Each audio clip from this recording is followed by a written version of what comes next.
Good afternoon. Welcome everybody to this seminar looking on the issues of how we can represent young Albanians in their asylum claims and their protection claims, and why we should be enthused to take on these cases and do everything we can to succeed in them. Now, you may not know, but I'm a Manchester City fan. I'm not some Johnny-come-lately glory supporter. I've been supporting them for over 40 years. I had to wait over 30 years for Man City to win a meaningful trophy, because I certainly don't count winning the 1999 Division 2 playoff final as that. Anyway, this season, I've seen City thump Leeds 7-0. I've seen them put 5 past Arsenal and Norwich, which is great. But these results will fade in the memory. The most memorable and rewarding results are the comebacks, the fightbacks, overcoming adversity. I have a couple of personal favourites, one being when we were playing Tottenham Hotspur in the FA Cup in 2004. We were 3-0 down at half-time and then reduced to 10 men when we had a player sent off during the half-time break. But City came out, they fought back, they won the game 4-3. And of course there was the ultimate favourite, 13th of May 2012. Man City need to win the final game of the season to win the Premier League for the first time since I was born. The clock ticks into injury time and Man City are 2-1 down to QPR. Seems it's all over. But then up pops Edin Dzeko and finally Aguero to secure the 3-2 victory that City need to win the title. So sweet, so memorable. But you may ask, why am I waffling on about my passion for Manchester City? What's this got to do with the seminar? It's because immigration and asylum law is my other passion. And I feel enthralled in the same way I do when Man City win those comebacks to when I win my clients' cases. It's that sense, that emotion that makes me want to succeed. And of course, I get satisfaction when I obtain refugee status for, let's say, an Eritrean or a Syrian client, for example. But for me, the greatest pleasure, the greatest professional satisfaction comes from succeeding in the cases that many perceive as unwinnable. The challenge is to use one's skills and expertise to overcome legal difficulties. And this is surely why we entered the law.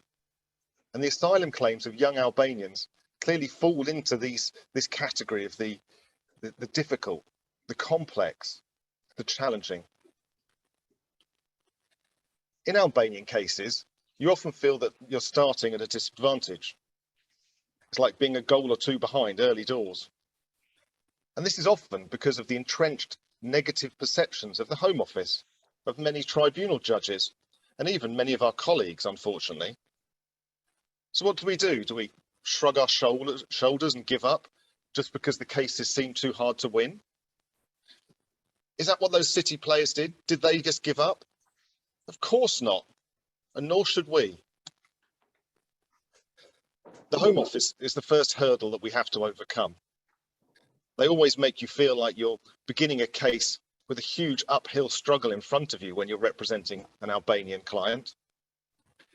Just prior to the first lockdown, I went to a training session with some judges to the asylum unit in Leeds, where we met groups of asylum decision makers. There were so many that we had to address them in 2 separate groups. And interestingly, there was only one common question between the 2 groups. And this was, why do some of those pesky judges in the tribunal allow Albanian appeals? The Home Office Country Policy and Information Note makes it clear that Albanian cases can never win. This is what they asked us. These decision makers had this assumption that the Home Office's Country Policy and Information Note contains the incontrovertible truth. And it was astonishing that they were so committed to this belief. Obviously, this isn't correct. And there's a plethora of country information to counter the Home Office information. And Kathryn will deal with some of this later in this seminar. However, what this means, this entrenched view of the Home Office and the decision makers, is that unfortunately, it's almost inevitable that your Albanian client will have their claim rejected by the Home Office. So what does this mean? Should we just not bother with any proper preparation work pre-decision? Of course not. Aguero's goal in the 94th minute of the 38th game of the season would have meant nothing if the hard work had not been put in during the 37 previous matches. A fancy legal argument before the tribunal will often be of little use if the foundations of the case have not been built solidly. Pre-decision preparation is essential to the ultimate success of a case. Building trust with your client, preparing a detailed witness statement, submitting amendments to all the inevitable errors in the screening interview and the substantive interviews. Where you can, obtaining supporting evidence, which I know is difficult with the legal aid agency, but where you can. All of these matters are absolutely key to winning a complex case. You know that the Home Office are most likely going to reject the claim, but that's not the point at this stage. What you're doing is building the foundations, looking further ahead, and planning for the next stage.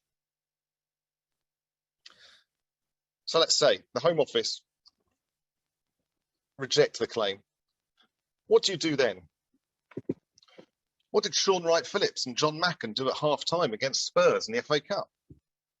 Did they just say, this is pointless, we cannot win, let's just go home? Of course not. They said, we have the skill, the ability to come back from this apparently desperate position. We can win.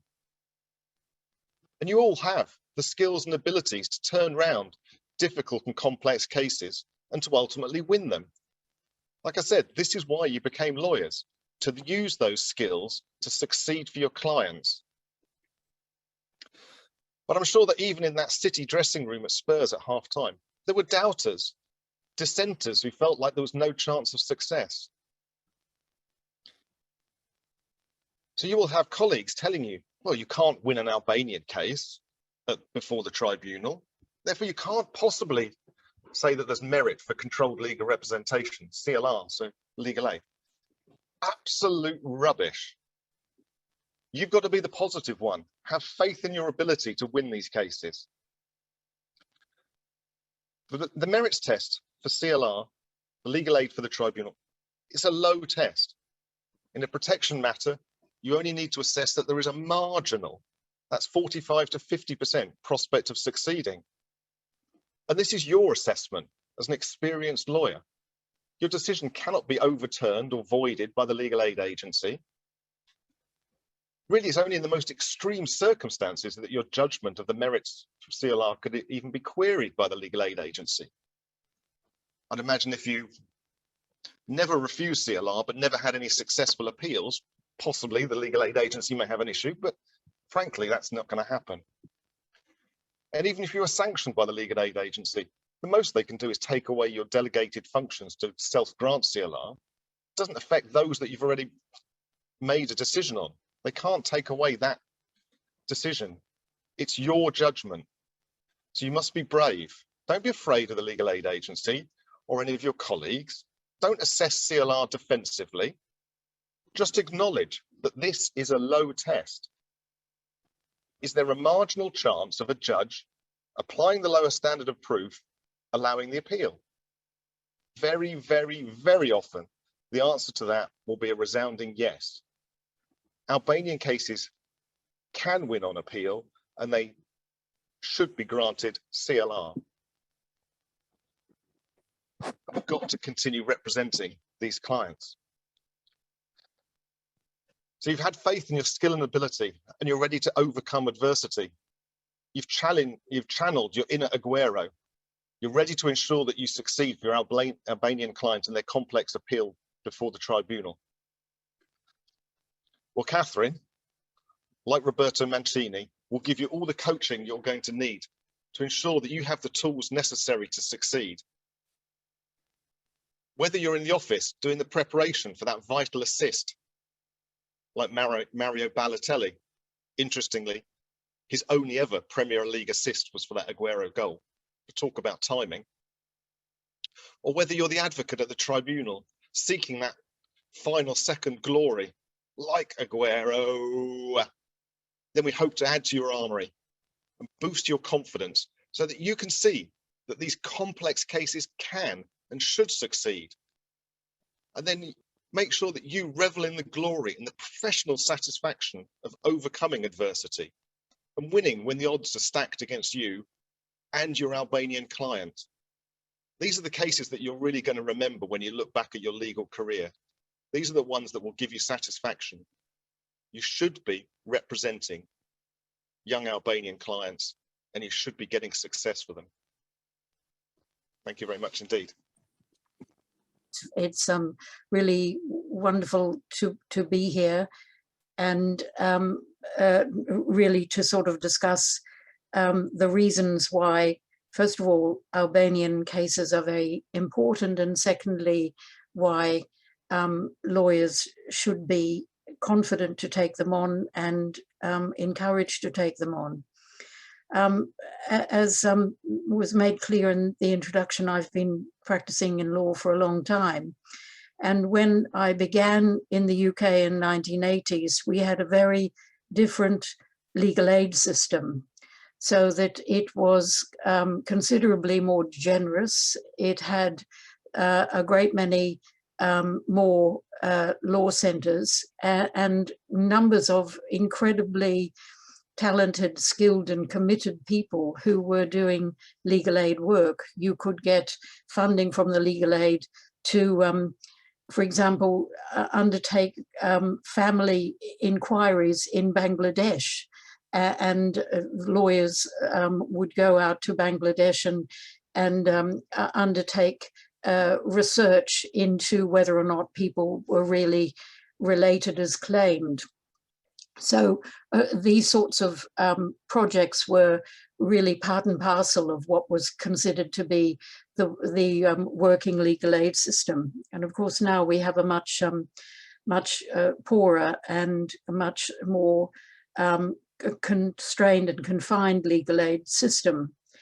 And it's in that context that I think you get developed the myth of the Albanian cases as being cases that cannot win. There's no doubt at all that when I began back at the bar after having spent a time in academic work, that at that stage there really were very few successful Albanian cases. But I think what has changed, and there are a number of things that has brought about this change. The first is the commitment of particularly Shpresa, but also Maiklu and other law centres who've actually been active and engaged with these cases. You have wonderful people like Esme, who've really assisted in the growth and the blending of a community of asylum seekers, and I will stress the extraordinary importance of that for the role that lawyers then take on. And the other person who I always pay enormous tribute to, because he's part of our chambers, and his contribution to refugee cases is just extraordinary. And it's David Neal, who is a researcher at Garden Court and who is very committed and involved with Shpresa and Maiklu, and also very assiduous and active in preparing notes and general outlines on topics of importance and interests in terms of how to undertake lawyering in these cases. And so, as far as I'm concerned, this is the little part of the refugee system that most realistically echoes the way that we worked in legal aid work in the 1980s. And that is because it is a community project to undertake these cases. And by that I mean that not only is there a support group amongst the lawyers and a support group assisting with the country evidence that is the backbone of many of our cases, but also Shpresa is incredibly important. I mean, I would say that of the, and Chris's talk emphasizes as well, the really big thing about representing young people as in refugee claims is just how one has to have regard to a whole series of things. First of all, the fears that they have, the fact that they're alone, the fact that the Home Office has got the most jaded of beliefs about particularly mid to late adolescent, and particularly mid to late adolescent boys. And the UNHCR, in their really wonderful work on credibility claim problems, the heart of the matter, they talk about their work across Europe, so not simply in the UK, shows that there is a myth about older adolescents being, in a sense, fake children, that they're to be assumed to be not only to be adult in their outlook and their capacities, but almost to have greater skills because they might have come on a long journey or these sorts of matters. So there's considerable myths around the adolescent asylum seeker. And the wonderful thing about Sprecher is that, first of all, you have a community, so the young people can support each other, and the young people can understand and grow confident in disclosing information about their claims, because particularly often with boys, it is very hard to have them indicate what is really the baseline of their claim. The other thing that I think is important from Sprecher is that it's actually got attached to it people who are really highly ethical and very, very skilled interpreters.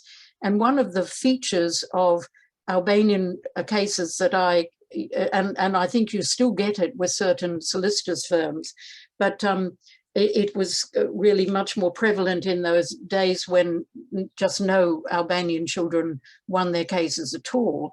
And that is the corruption of number of the interpreters. And so many of them were extracting money from children, but also distorting their accounts, encouraging them to build up false stories, and ultimately in league, some of them with traffickers working in the UK.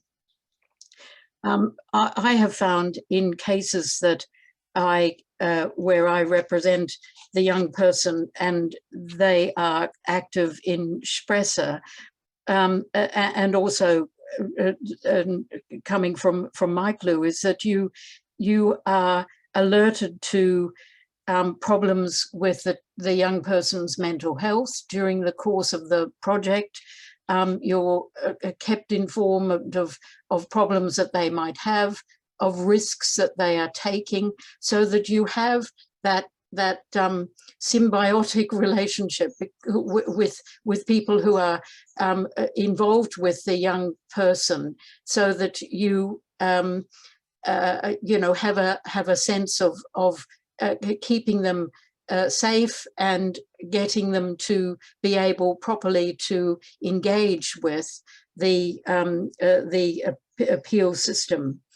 I think, one of the really big problems with young people is getting them to disclose things, particularly matters that are sensitive, that are dealing with, for example, sexual abuse, or their involvement in risk-taking behaviour, or they're being subject to threats. And I think it's having that community there that gives you the sense of having a capacity to take this young person through the appeal system in a way that is properly protective, not simply in the boundaries of the courtroom, but actually in the life that they're living while they go through the system.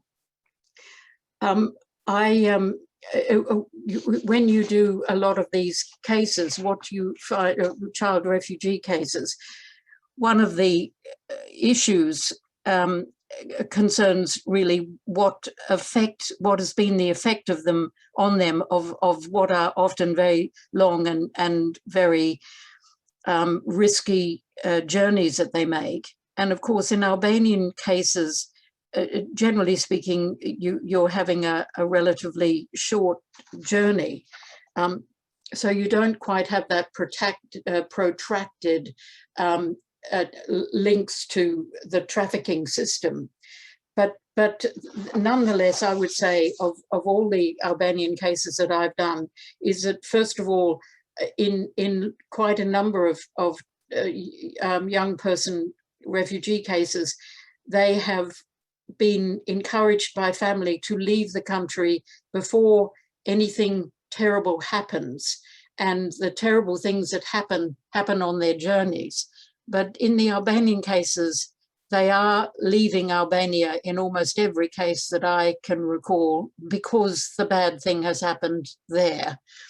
And as I said, the feature about Albanian cases that I think is really singular is that they are still at risk in the UK. And they're still at risk here because of a community which is, has extensive links into corruption and trafficking and general sort of criminal and malpractice features. And so it is really important to have that protective arrangement as part of the support base of their refugee claims.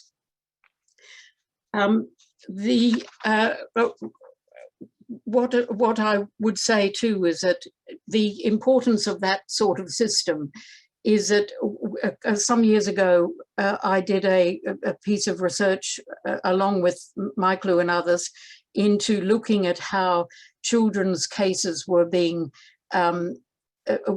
prepared and presented by Law Centres. It was a Law Centres network assessment.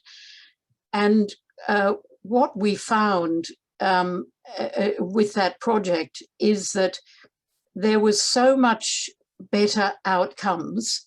And I mean by better outcomes, not just succeeding in the claim, but also succeeding, but having a proper success rate combined with a cohort of young people who felt they had been supported in the system. And the part of the whole of the UK that was really singular in showing that that combination of protective facilities was in Scotland, where they have the Guardian system. And it was clearly such an important thing for the young people to be able to talk through their worries, talk through their case, understand how other people are feeling going through the system. So for me, one of the first reasons to be prepared to and indeed excited to undertake Albanian cases is that support network is here, and it really stands out as a feature of the system now, and it has had an enormous impact in terms of the much higher success rates of cases going through the system than there were even 3 to 5 years ago. The other feature that I think is really helpful in terms of undertaking these cases is the feature that is provided by the various experts in the system, but also, and here again, I rely on just the contribution that David Neal has made. And he's prepared a summary sheet to give you some example of, first of all, what are the case types and what are the resources that you have to prepare your case in these particular claims. The claims that he deals with are ones that are relatively commonly there, or at least have components of these features in the case. So you have blood feud cases, you have trafficking cases, you have domestic violence cases, and then also in these cases there are, you know, particular credibility issues, and I just briefly will comment on those. But the starting point, what you'll see in this outline, is that taking blood feuds, for example, you've got in almost all of these case areas, you've got a country guidance case. And the one there is EH blood feuds in Albania in 2012. And that, although that is quite a negative case in some respects, what it says that is important is that although the state has taken steps to improve protection in blood feud cases in areas where Canaan law predominates, and that's particularly in the north, those steps have not yet provided sufficiency of protection. And also the acknowledgement that where there's an active feud affecting an individual and self-confinement is the only option, that person will normally qualify for refugee status.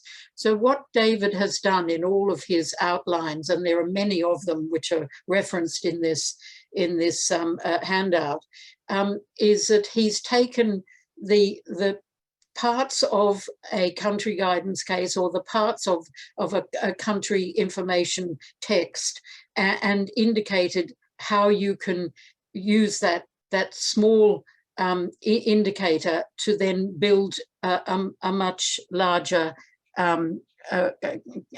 case requiring protection. So he notes in EH, it talks about the lack of protection, particularly in North Albania. So it doesn't exclude other parts of Albania. And on internal relocation, that country guidance says internal relocation will be effective to protect only when the risk doesn't extend beyond the appellant's local area. So what these outlines do for you in a really effective and time-efficient way is to give you the outlines for how you might construct the risk profile in a particular case. So if in fact you've got a country guidance saying internal relocation will only work if your blood feud is confined to a particular area, then that is one of the features that you begin to investigate and obtain evidence concerning, or put it as a question to your to the expert that you've got to advise on the and write about the case. David also takes from country guidance cases that are not necessarily on that precise risk problem. So AM and BM, and in my view, AM and BM is one of the best ever refugee cases, and I will tell you why I think it deserves that accolade when I'm dealing with the trafficking case. But the really importance of it as well in blood feud cases is that you have the evidence of the wonderful Stephanie Schwander-Sievers, who talks about how family is so important, and that in Albania you simply cannot be anonymous. Wherever you go, someone will find you, because it is just such a close family-based society, and it's quite a small society, and you know, you will be found in many instances a relatively short time frame. And that finding and the acceptance of that finding in that case is something that can be borrowed and used in other cases. He talks about as well just the definition of blood feud and so forth. So you can read it for yourselves because the outline has been circulated. The next country case type is on trafficking, and these are really important, I must say, in two ways, and that one should never overlook the fact that very often persons who weren't trafficked from Albania or other places have been brought into trafficking in the UK. It's the thing that really needs to be hammered home in all these cases, that the thing that singularizes a trafficking victim is that in all probability they are not simply at risk in their home country but also at risk here, and that's particularly important for young people. So the TD and AD country guidance sets out the various factors that are relevant to whether a person is a victim of trafficking. And although that case was about girls and women, the factors that they highlighted were certainly applicable to boys and young men. And since that date of that, the publication of that country guidance, you have country evidence and even Home Office guidance indicating that these factors do also apply to boys and to young men. And the latest Home Office CPIN also features, again, evidence that's come out of these particular cases, that if you have poor mental or physical health and no support network, then you've got a high risk of re-trafficking on return. Now, the other case that is really important in the trafficking cases is AM and BM. And the reason I think it is the best of the trafficking cases anywhere is because in that case as well, the additional finding was premised on evidence given by Roxanne Agnew-Davis, who's a wonderful psychiatrist who specializes in victims of violence. And her evidence was to the effect that one of the features of trafficking is that it's disabling of your capacity for self-protection. And I think that is the most important insight that you can convey to a tribunal in a trafficking case, because what that effectively means, and you do see it with so many trafficking victims, that their capacities to keep them to be safe are just as impaired in the UK as they would be in the country where they're being sent. And it is that inability to recognize occasions of risk. It's the inability to actually avoid it. And it's the inability to get away from people who are abusing you. And all of those features are really marked in victims who have been abused in the way that trafficking victims have been abused. And it has always seemed to me that that recognition in AM and BM is something that should be trumpeted from the highest towers, because it is the key to understanding whether or not they can be self-protective when they are returned to their, or when it is anticipated they will be returned to their homes. And then the other case type that David looks at is domestic violence, and he deals with the country guidance case of DM. And again, you've got a great deal of really enormously helpful expert evidence that is indicating the lack of state protection for victims of domestic violence. there. And the final 2 points that he deals with and that I will also highlight is just the issue of credibility, because in Albanian cases, as with all refugee cases, wherever possible, the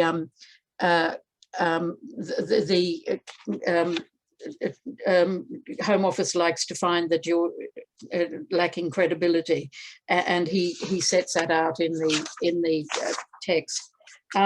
So all I can say is, do feel free to utilize this outline.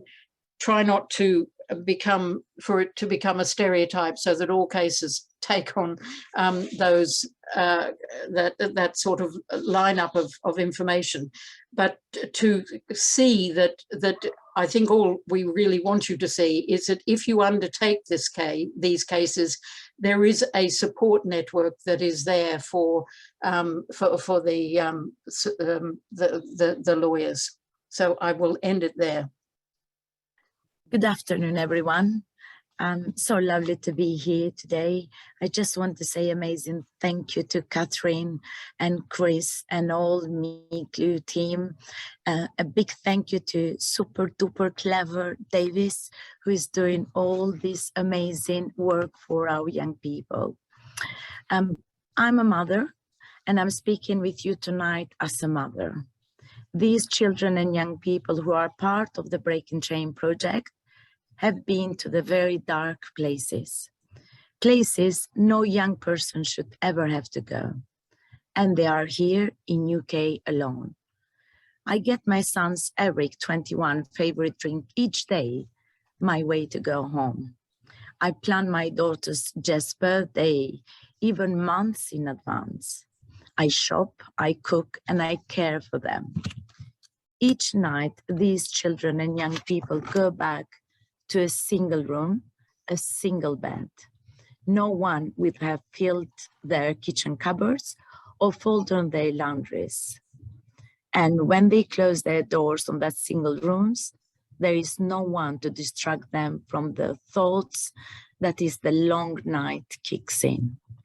Young people tell me they would rather stay up all night playing video games than see the worst nightmares played out in their minds and in their eyes, powerless to stop the flashbacks of overwhelming fears. Having a solicitor can not end the bad thoughts and bad things, but can change lots of things. Having a good solicitor who cares, someone who is not afraid to tackle the complexity of these claims in the way that Chris, Kathryn, and lots of others do, gives a young person something more precious than gold in the world, hope and reasons to go on. Time and time, I have seen the difference a committed rep can make to a child, that difference to feel safe, someone to trust, and someone can advocate on his behalf. Young people who have been let down again and again, beginning to learn and to trust if someone give their hands, if someone have that time to listen to them. I have learned these young people being happy. One of them is here tonight by the amazing work is done by Chris, and was a closed case, was a case that said it's not good at all, but impossible has done possible, treated with care and professionalism. As I sit here, I often think of these children and their mothers.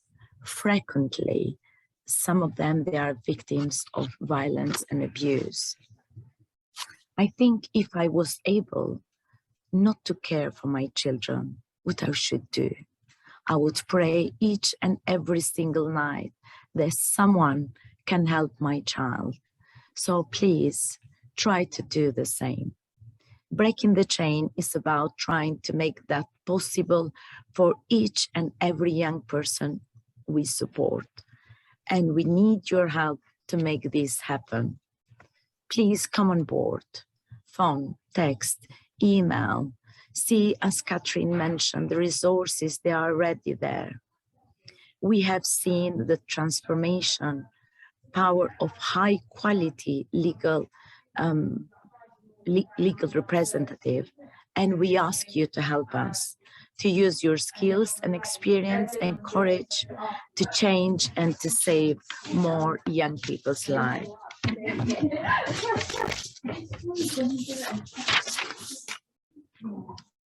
Please try to be part of our big family. Us at Tresa, we will support you on every step of that journey. And by working with these young people, you can help to build a better future. Thank you so much for listening to us. Thank you so much, Staff Ludra. I'll hand it over to Anna for the Q&A now. Thank you, Chris, and thank you so much to all of our wonderful speakers today. We're now going to open up for about 10 minutes of Q&A. I'm sure that there are lots of questions that you would like to ask our incredible panel. We would request that you don't direct any questions to the young people in relation to their personal experiences or circumstances, because that's not something that they're able to share in such a public setting. But otherwise, please do ask any questions of the panel that you would like to assist you in your decision to take on one of these cases, which are just the right combination of challenge and reward, and would make a very big difference, as Lutra has explained. Put your questions in the Q&A section rather than the chat, then it will be easier for us to see. We have a comment from Georgette saying thank you to Chris for reminding her to take on complex cases, and thank you very much for that observation. That's exactly what we wanted from today, and thank you, Chris, for your powers of persuasion. We have another question. What is the best way to evidence the importance of family in Albania? Kathryn, I wonder if you're able to address that from David's amazing resources. Well, I think it comes first of all out of the country guidance cases, and in particular in AM and BM, there's that discussion, which is really important because it is accepted by the tribunals. But also, there are experts who are really, well credentialed, but also respected and accepted experts. And again, you'll see their names featured in the country guidance cases in particular, and several of them really deal in really excellent details about the importance of family and the difficulties of remaining anonymous if you are at risk from your family, or the traffickers know your family. So I think it largely comes from the sources that we've consistently relied on, but in the context of these cases, they are issues that have been raised and very well evidenced in important country guidance cases, and so the findings of those tribunals are available to everyone. Thank you, Kathryn. And I think with a panel of this nature, I think we also have to recognise that your client themselves is a source of expertise on family in Albania. If you work with your young client, I think what we sometimes forget when we're preparing cases, particularly for children and young people, is that the sphere of their experience is largely family life, because that's where most of their life will have taken place up to the point that they leave their country of origin. And therefore you have to see your client as a source of important evidence about their family life, the nature of family life in their country of origin, and the nature of family life in the particular area that they come from. So we would always say you start with your client and they can tell you the most about that. And then once you are clear about their experience of family life, you can look outside for other sources of evidence that support that. So hopefully that's a useful combination.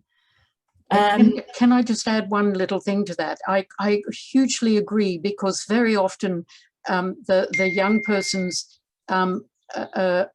sort of commentary about things like family and friends are really important. And I remember in a blood feud case that this young man was talking about, he left his school obviously to be home confined, and I said, did you have any dealings with your school friends? And he talked about how they'd built a high wall and it had a little hole in it, and his friends would come in the afternoon after school and stand outside the hole and he would talk to them. And that sort of image that a child can give you about the links with families and the restrictions on those links and how they experience them are incredibly evocative, I think, and convincing for immigration judges. So children can give you those pen pictures that are very telling. We have a question. Have you managed to get the LAA to fund an expert report before initial decision? Because the practitioners' experiences that they're refused. I'm going to jump in there and I'll hand over to Chris maybe as well, but certainly at Michael, yes, we have had funding for expert reports at the legal help stage because of the risk of certification of Albanian cases and the need to front load Albanian cases as a result. Chris, have you had similar experience? I don't think I've been as lucky as you have, Anna. I always struggle to get funding for expert reports pre-decision. It's always a really frustrating fight because the Home Office say, well, the legal aid agency say, well, this might never be an issue. You never know. The Home Office might grant the case, which is all just ridiculous. So you can get it, but I've found it's a real struggle sometimes. It's very frustrating when it'd be much better if we could front load everything. I mean, I'm going to jump in here, sorry, Anna, but we do get grants from the legal aid agency for expert reports on pretty much all our cases. And I don't know if it's because we've got different decision makers here in London, but I work with Gopinda, my colleague, and I think except on 2 cases out of a caseload of 30 or so, we've had expert reports funded pre-decision. And I think we have a kind of standard text that we do use about the risk of certification and the implications for young people and risk of re-trafficking. But I think, I mean, we just went back in the early days. If we were refused, we just kept going back. And I think it's necessary. I think it's necessary because the risk of certification and the risk of then your client going underground or being re-trafficked is really great. So I mean, I'm not. Gopinda, my colleague, is very experienced and she could advise on this. I feel confident and give you some. She's got poor Wi-Fi, so you can't see her face, sadly for you. But I'm confident that she will be able to advise. And I think we have a paper on our toolkit website which gives some guidance. Thanks, Esme. I was just going to answer that in the live, in the chat. I was just going to type in the link because there was a paper that we prepared on this issue to deal with, the risk of certification and trying to get funding at the initial stage. And as Esme said, on nearly all of our cases, we've been successful. So I'll just put a link in the question and answer box there for you. Thanks very much. We've got a question about the types of cases that come through that we're looking for lawyers to take on, whether they're initial applications or appeals. Basically, we receive referrals at all levels of the asylum system, from initial applications through appeals, remittals and fresh claims. And there is the significant potential for judicial review work to arise out of the cases that are in this complex sphere. So it's kind of everything, really. I think we might have to